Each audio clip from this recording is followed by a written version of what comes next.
Oh my gosh, and I'm talking.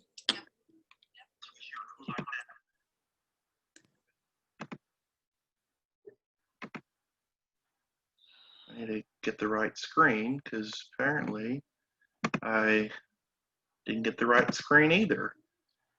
But I thought I had a PowerPoint.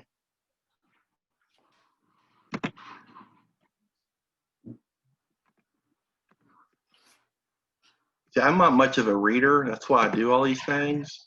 Because if I create something to force me to read, then I'm going to read.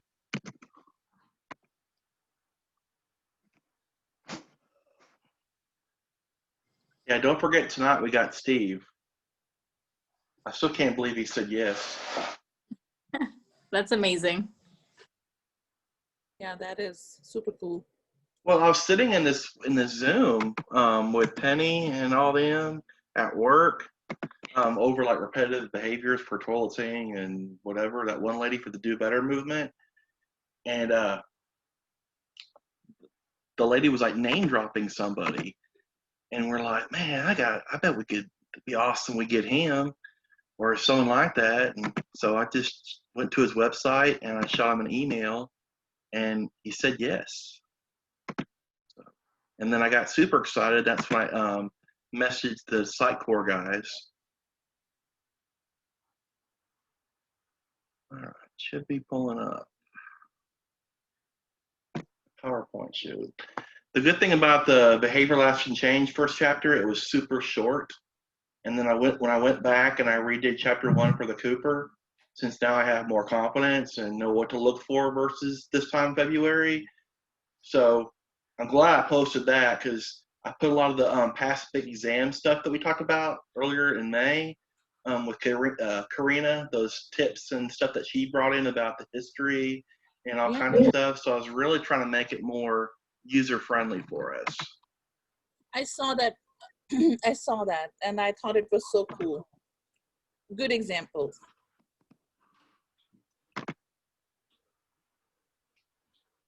don't know why it's taking forever to load. Okay, here we go. All right.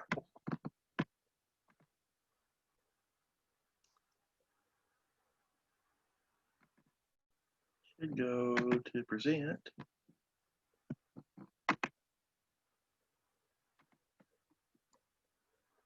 My computer's going really slow. Maybe it's telling me I study too much. Too much screen time. Probably the whole Facebook thing and all that stuff going on. Let me get rid of some of these if I can. I just told my wife I was studying tonight with some people, so she wouldn't be like, another thing 3 times, because she already thought I had like a Wednesday night thing, and I told her that was that exam thing with Kevin and the BAS, but life kind of got weird, busy and weird on Wednesdays, so I was like, you know, I'll be okay if I can miss it. It's everything. All right, we should be, my computer caught up with me and we should get ready to go. The cool but not so cool thing about behavioral action change was the language was super cool and way super easier.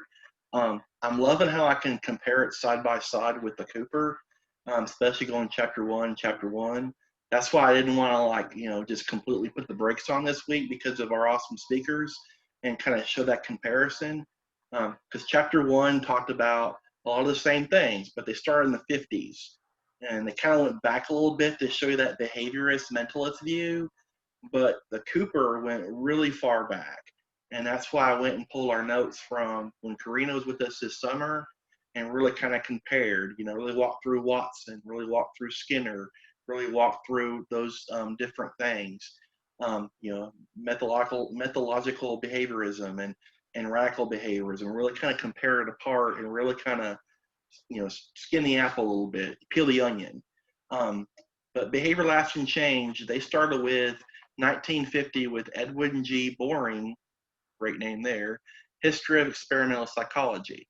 So they're kind of the same thing. You know, they started, BLAC started with psychology and that mentalistic approach. And then Skinner and the gang came in the late 50s and really started doing a lot of experiment, a lot of basic research, your experimental, your applied behavior experimental side to it, and really kind of ran with it. And then of course, 1968, that's when our journal came out. JABA just got started. So there's a lot of good stuff here, but also if you have a chance, look at the Cooper slides, because I really put a lot in there on more history on there because of all the stuff, all the great talks we've had with Karina and all of us kind of sharing that history. And I'm really excited about tomorrow night, probably a little bit more than tonight, not so much because of Sitecore guys, but because of we're going to talk about the history and the philosophy and all that stuff. So as we're, you know, as Ryan's giving us a lot of that layer, and as we're studying the beginning of the Cooper again and the BLAC, it really starts to kind of put everything into context, because that's our goal, is to not just, you know, read something or look at something, but to kind of put all the pieces together. And that's the cool thing about starting this book and alongside the Cooper starting over. And then you add all these people, and it's just we're starting to peel the layers a little bit better. Because it's not so much knowing the foundations, it's really, you know, pulling it apart and really knowing, okay, this is what applied behavior is. This is what they studied. Because Cooper gets dry, but he gets deep. And then the behavior lasting change, they kind of skid the surface a little bit and give us a good idea, but the material is more approachable. It's more relatable. But Mayer told us that ABA is an evidence-based method of examining and changing what people and other living creatures say and do. I noticed when I started doing the BADS modules some more, I've been pairing them up with the foundation, experimental design, and what we've been studying this week. And that right there, that first line is really big. They'll nail you on the BDS modules, the ones that are dry and everyone's like, oh my gosh, they want you to really hit that one home. It's evidence-based method of any living creature. We're not worried about plants. So if you look at generality or technical terms and all our 7 dimensions, they're not applying to plants. They can apply to animals, they can apply to living things. But mostly it's a social thing, so of course it's going to aim toward people. So you want to, when you see questions like that, you want to make sure you target your audience of who you're trying to get. Practitioners conduct their experimental investigations of behavior, environment, relationships of individual, social, cultural importance. I noticed that a lot under those modules over the weekend. Make sure we're really hitting social importance, and really look at your examples and really look at your choices, because that's really, really important. When ABA goes into play, we're not worried about how to make a teacher's life better or a parent life better. We're worried about making the client's life better through those socially important behaviors. You know, I made a joke a while back about ironing underwear. Would that be a socially significant deal? No, it would not be. It'd be hilarious, but it would not be socially significant. So you also want to make sure that task is what the client needs to do. So it's really, really important to apply this to our 7 dimensions. I really kind of spent a lot of time with generality, because generalization is super important as an educator and definitely as a behavior analyst, you know, aspiring, because that's our ultimate goal, is to provide the skills at our clinic, our home, school, everywhere. That's our goal. Socially important goals. ABA is a design, implementation, evaluation, and environmental modifications to produce socially significant improvement in human behavior. ABA includes the use of direct measurement, functional analysis. Basically, in a nutshell, if we're saying ABA is a science, and I'm assuming we're all saying ABA is a science, so what parts of science would we have to look at? Experimentation. there's your functional analysis. Your independent variable, there's your intervention. Your dependent variable, what are you trying to improve with the client? So when you look at all the scientific parts of it, it really starts to make sense. So because if we're supposed to defend our field as a science, then we really need to look at that that measurement, that functional analysis part of it. I thought it was really funny because my 13-year-old had some scientific method homework the other night. My wife's like, "Oh, you got this. Help him out." And it's a lot of what we study. It really is. It may have been about plants and whatever, but it had the IV, had the DV, had the control group, had extraneous variables. It had all the stuff that we look into. So we really have to look at those things, those significant changes in behavior. We can't heal the world, but we do want those significant changes for improvement. Go back to our timeline a little bit here. In 61, Holland and Skinner successfully advanced college students by breaking down instructional into smaller steps. I think kind of a little bit of task analysis got there, really broke things down simpler. And then in 65, we had these guys look at behavioral changes that were previously found resistant to change. We're really starting to kind of up our game a little bit and really kind of look at these things. If I'm remembering correctly, and I hope that I am, in the Cooper, the 1960s, late 60s was when we started having colleges really start to do some ABA programs. So this movement really started kind of hit in the 60s and 70s. A lot of behavior going on. And it started, and if you really got to go, back the train up with stuff that wasn't in BLAC, the behaviorists. And then we had Watson. But Pavlov was also really intrigued by Watson was intrigued by Pavlov. I think we all kind of were, the whole salivating dog thing. And then, Watson's work got the train going a little bit, and then Skinner just peeled it a whole lot more. So it really, a lot of our history piggybacks on each other in a good way. The conceptual analysis of behavior, it verbally addresses historical, philosophical, theoretical, and methodological issues. The best way to think about conceptual analysis is think of your 7 dimensions. If you want to have something that, if it's conceptually systematic, that means it's been proven by our principles. Everything we do backs it up. Our philosophies, our history, our everything backs it up.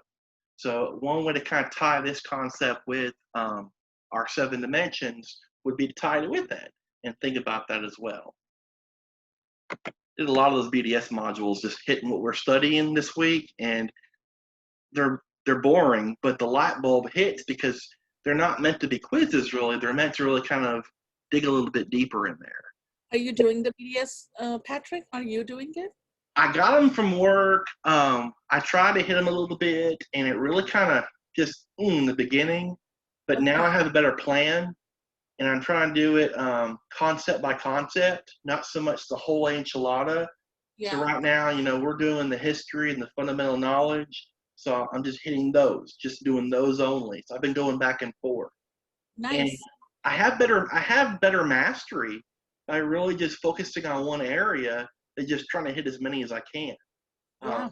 I jumped like 2% in the last couple of days just by focusing on that area. So I hope I'm doing something right because I feel a lot more confident in those areas. But they are still dry nonetheless, so I'm not going to totally defend them all the way. We kind of come to our philosophical concepts. So when we think about our concepts, we think about our assumptions.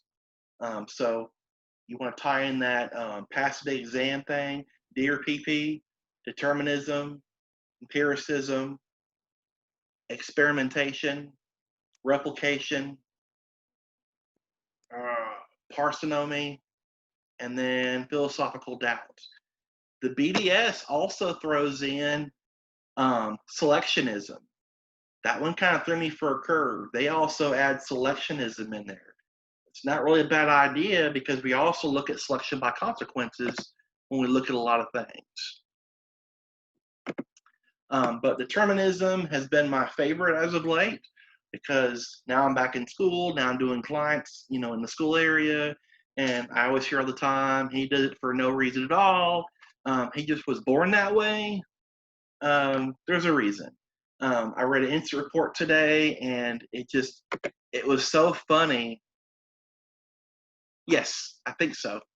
It was so funny because I was reading this instant report, and I was like, oh, there's no way he's just swearing it's a 3-year-old, by the way, swearing as teacher. He's chunking chairs and he's grabbing toys, first time in school. That tells you a lot. I mean, it's not fun to read, but it tells you a lot. That stuff works. He wants a toy, he gets it. He wants something from mom, he gets on to her. It also tells you a lot of imitation, modeling, things that he's learned along the way. So it's really, really interesting how determinism really plays a big role in everything that we do. Cause and effect. Everything happens for a reason. Empiricism is basically the facts. Everything comes from facts. We learn from experiment. That's why as ABA, BCBA, all that stuff, we're pushing that data because we need facts. That's why I've changed a lot of what I'm doing this year in my schools. I'm going to get my referral packet kind of back on track, but I'm really pushing data. I don't want to have a bunch of tag-your-it kids. I want to have facts. I want a pattern. I want a baseline. I want those facts to tell me what's really going on. If he's sent home, I want notes, parent notes, all that stuff, all documentation. I want proof. I just don't want to go to a conference and say, well, this is what the teacher said, this is what the parent said. I want facts. I need empiricism, which is a big part of scientific method anyways. You need facts to prove or disprove your theory. BDS had a lot of fun with this one too, kind of really breaking it down. But at the end of the day, it's just the simplest explanation with the fewest assumptions. So when you think of parsimony, think of the simple explanation. If Johnny's throwing a fit, having a really bad day, and he kept grabbing his ear and crying, maybe he's having an earache. Maybe something else is going on. This is a big reason why when you do an FBA or a functional analysis, you want to do a medical history along with the client. You want to find out medications, the doctor, does he have therapy? Does he go here? Does he do this? You want to rule everything out so you have a good idea what's going on. Because sometimes the simplest theory works. It really does. Scientific method. Like I said earlier, if we're scientists in a way, everything is based on science. We're based on that empirical, that measurable, systematic observation, measurement, experiment, and formulation.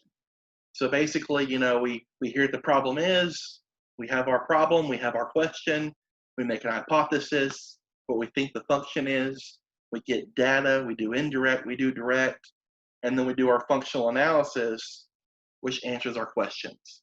So there's a science involved. I kept telling all my staff, we just don't, speech that has an assessment, occupational, all the other related services in schools, they have assessments. They're not just making a guess. A doctor doesn't just make a guess of what the best medicine for you. He has scientifically proven those things. So it's really important that we honor the scientific method through our functional assessment. Pragmatism, a practical approach to problems in which the truth is found in the process of verification. According to Beowulf and Risley, that and behaviorism go hand in hand together. Then, of course, selectionism. A lot of that's happening right now in society. A lot of stuff. There's a lot of cultural meta-contingencies happening with the masks, with the gloves, and the Germex, and whatever's going on, social distancing. Behaviors evolve and persist through natural selection. We have selectionism through biology, through phylogenealogy. I'm going to butcher the word there. And then we have our, hold on a second. And then we have our, individual, and then we have our cultural. I think I confused everybody with the whole thing because I didn't want to lose this study session because of our awesome guy at 7. So that's a big reason why I'm doing this. You're doing great, Patrick. Then we have our 7 dimensions of ABA. A lot of the questions kind of get me when I was looking at the BDS modules, but if you really kind of break them down to where applied are socially significant, what behaviors are appropriate for change. Behavior is what we're focusing on. It's not just measurable, observable. What's the behavior? What's our target behavior? And then how are we going to measure it? Analytical is basically a functional relation. That's our experiment. Technological is kind of like a recipe. The Food Network people, we're describing it to a T so somebody else could do it. All these recipes you see on Food Network and you see on the internet and Facebook or whatever, they give you great detail so you can replicate that recipe. Well, as you know, future BCBAs, we have some recipes coming up, and that's with our interventions. So we had a great idea, and we're very specific in what we're doing with our child, our client. Somebody else may be able to replicate it. Conceptually systematic. This one's funny because my first year at the co-op, we just give a laundry list of strategies and a grocery list of ideas and just pick one and let's hope it works. Well, with ABA, we're not doing that. The strategies that we do are based on facts, they're based on data, they're evidence-based, they're based on our principles. They're not just long shots, they're individualized, and there's data to back them up. They're conceptually systematic. Our goal is to be effective. We want that socially significant behavior to change through measurement, but we want to be effective across time. Then, of course, generality is it's becoming my new favorite because that's our goal as behavior analysts, teachers, and educators is to create that maintenance of skill, but also generalize it. When I teach at school, I like them to do it at home. When I teach in the clinic, I want them to do it at home. I don't want them to always need me 5 steps away. My goal is to go out of business. My goal is for them not to need me. So my goal is for them to generalize across settings and people and other situations. I think we said this I said it a lot earlier, ABA as a scientific approach. If we are a science, everything makes a difference. Behavior is what living organisms do. It's how they communicate. When Johnny's crying, that's his communication. So, you know, and there's also nonverbal and verbal ways to communicate. We're not worried about good and bad behavior. I love how Meyer mentioned that because I always hear it all the time from my staff as I have a client with behavior. You have a student with behavior. You know, so, you know, it's like they denote behavior as a bad word. But I try to tell everybody, we all have behaviors. We all do things. It's just we need to narrow it down really to appropriate and inappropriate. And even saying that, those are really judgment calls. So it's really important to make sure they're socially significant also.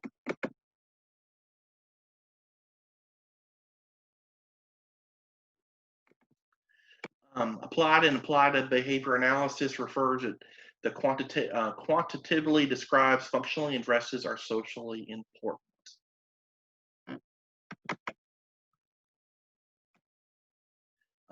Continue with the scientific approach. Of course, we have our research side, we have our human environment side, but applied research refers to, you know, investigating and analyzing effective environmental changes. It's really important. The key word I'm noticing is environmental changes. You know, we want to change those variables and make things easier for people around us. Socially, those changes upon socially important behavior in real life settings, homes, schools, and so on. It's really important, all those environmental changes. That one speaker we had the other day, I have my own routine, I have my own things I do every day, but if you change that for an autistic client, it's the end of the world. So there's a socially significant thing there. Handling, tolerating distress, tolerating the word no, or changing your schedule.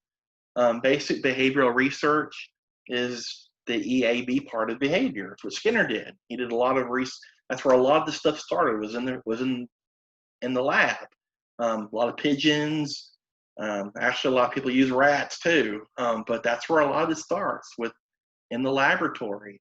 But our laboratory is actually the natural environment. That's what separates us a lot too. In that laboratory, it's nice. You have everything controlled. To be honest, I got spoiled by being in a clinic for a short time. And a clinic to me is pretty close to a laboratory, because you can control so many things in that environment versus going to the home. The home's great. It's a natural environment. You could do some incidental teaching. You can do a lot of fun things there. A lot of social skills that are important.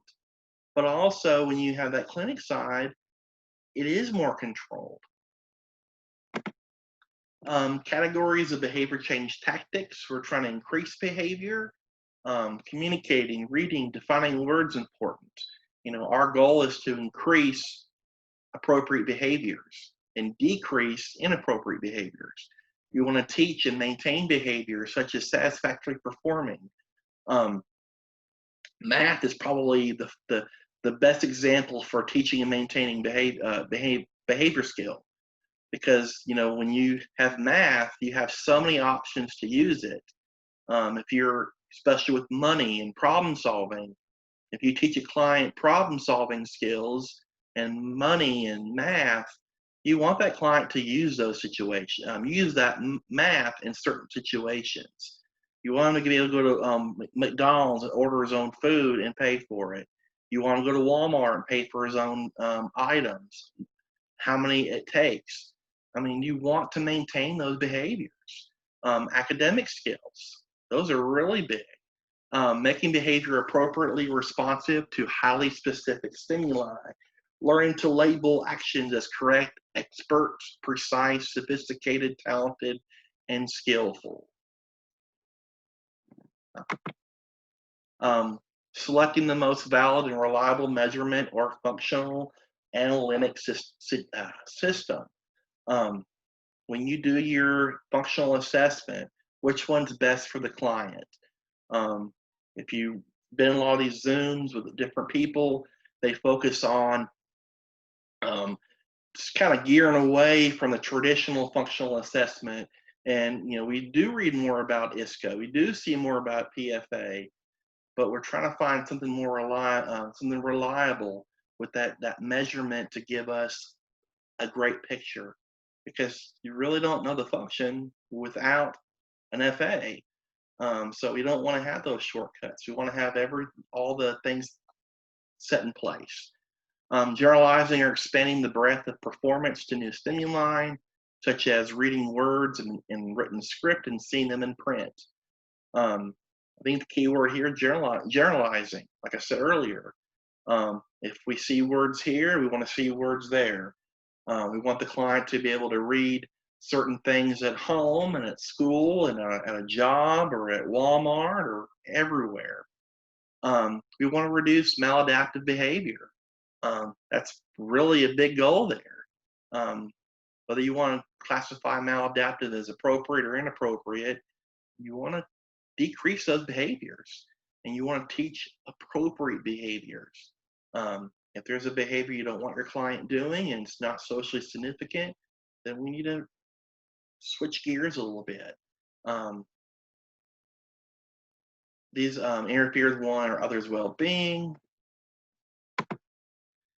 satisfaction, or learning progress.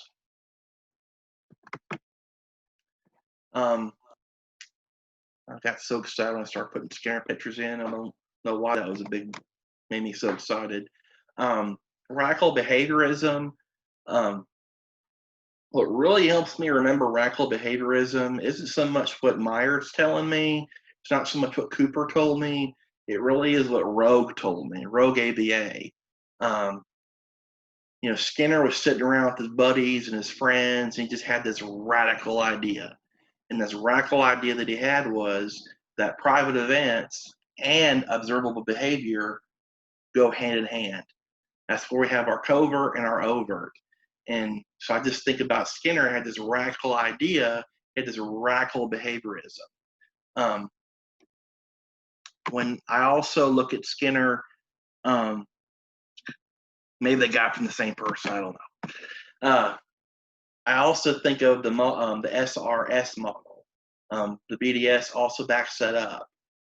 We have our stimulus, our response, and our stimulus. It's kind of like ABC also. Radical behaviorism, they look at the whole picture. Mentalism, we're only worried about thoughts and feelings and all that stuff. Methodological behaviorism, they understand now, and the modern people who study it, they know we have thoughts and feelings, but they infer that they count, but they're not really giving it full credit. Successful behavior change factors, genetic endowment, and that it can affect how rapidly and skillful one learns to do or say or cease doing or saying particular things. These came straight from Mayer, all four, hopefully there's more. Access to learning material opportunities, material resources, medical care, and other aspects of the individual's environment. Learning opportunities are always there. They really are. There are those teachable moments. They're always around us, especially with incidental teaching. They're always there. Prior learning, because progress may well be impeded when key pieces are missing from one's learning history. We take what the learner has in the repertoire, and we're going to add to it. We're going to add to their basket. Because obviously, if they had those things to begin, those key pieces, it wouldn't need so much of our support. Historical and current antecedent and consequential stimuli, such as reinforcers, punishers, and contextual conditions, present when the individual had responded or is currently responding. This is kind of a big one that we kind of take for granted. Reinforcement and punishment. As aspiring BCBAs, we are more focused on the reinforcement, not so much the punishment side, but reinforcers and punishers, and they have a big play with behavior. Everyone, whether you're adults or kids, we have those reinforcers, the things we're willing to work for. We have those punishers that we don't. They're all around us, and we just have to identify those things also. And this can also help, I believe, is really the piece to the whole behavior change factor thing. Find the right reinforcer and not overdoing it, not creating that satiation. You just having the right one. Then of course you want to have those natural, reinforcers also eventually. I love how Hanley put it, and I've been telling everybody ever since that you don't walk around with a token board in your back pocket. I mean, we don't get reinforced as adults from the bathroom 10 times in a row. So you want to have those more naturally contrived reinforcers for everybody. Applications of behavior analysis. We want to identify and decide to address a problem or challenge. That's the number one step in the scientific method. You're identifying a problem and you have a question you want to solve. So that's very fitting. That's number one for the application of behavior analysis. We're going to design and implement an ABA program. That's really kind of your step, another step in there too. When you create your method and your procedures for a scientific method. Now we're designing and implementing. So there really is a lot going hand in hand here that we kind of forget and kind of overlook. Preparing an environment supportive of constructural change. You know, oftentimes in education, it's the classroom. The classroom itself needs change. The structure goes a long way. So you have to look at all those little environmental supports, your contingency managers, and how everyone plays a role. Specifying and refining goals and objectives. This one has really hit me lately. Reading IEPs, and I read goals, and I'm like, are you serious? He's never going to complete that goal, academic or behavior. There's no way. So you want to have goals that are very specific toward the learner, toward what we're trying to work on. If you do work in the school system, the parent, the teacher, everybody at the table has something to say, and we could change everything and refine those goals. Identifying current reinforcers. I think a preference assessment really is the way to go. Reinforcer inventories do work, but I think of reinforcer inventories personally as in asking a mom what Billy wants for Christmas. He's going to tell you what he wants for Christmas, but if you ask Billy, he really will tell you what he really wants. I mean, I could tell you right now what my son wants for his birthday, but he's going to tell me he'll tell you what he really wants. Texas Ranger baseball stuff. It's his thing right now. Of course, I'm in his room and he loves football, to be honest. Collecting useful data. You want to have that baseline. That's a big reason why my supervisor's been pushing. You want to have baseline data to really establish if there is a problem, if there's a consistent behavior, inappropriate behavior issue, and then we get that scatter plot data to kind of back it up. And then we use that data to see how our intervention worked, to see how our program is working. Because if it's not working, that's always okay. The data just shows you need to change it, or if it's working. You always want to promote positive change. I think most often that a lot of programs love having goals and objectives and mastery. Well, that's great. And your charts look pretty and they look nice, but are we promoting change over a long time? Is it effective? Is there maintenance? You know, so it's really important not to just master, but to have that positive change. Implementing, monitoring, experimentally, and analyzing the function of the intervention plan. You know, when you put the behavior plan in place, if it's necessary, if you put the intervention plan in place, if it's necessary, are you monitoring how it's going? Are you looking for improvement? Do you see anything not improving? What needs to be fixed? You know, here comes that philosophical doubt. Yes, definitely a lot of ethics there too. I agree. You know, are you taking that intervention for face value, or are you kind of skeptical yourself that along the way you may have some pitfalls? Because unless you have 1% buy-in from the client and your whoever's helping you out, your RBT or teacher or para, you're not going to have a 100% success rate. So you're going to have to monitor what's going on and analyze unless everything's perfect, which it never will be, because you have to earn buy-in, and it takes time. It really does take time. I like these short chapters. That was really cool. I appreciate you all so much.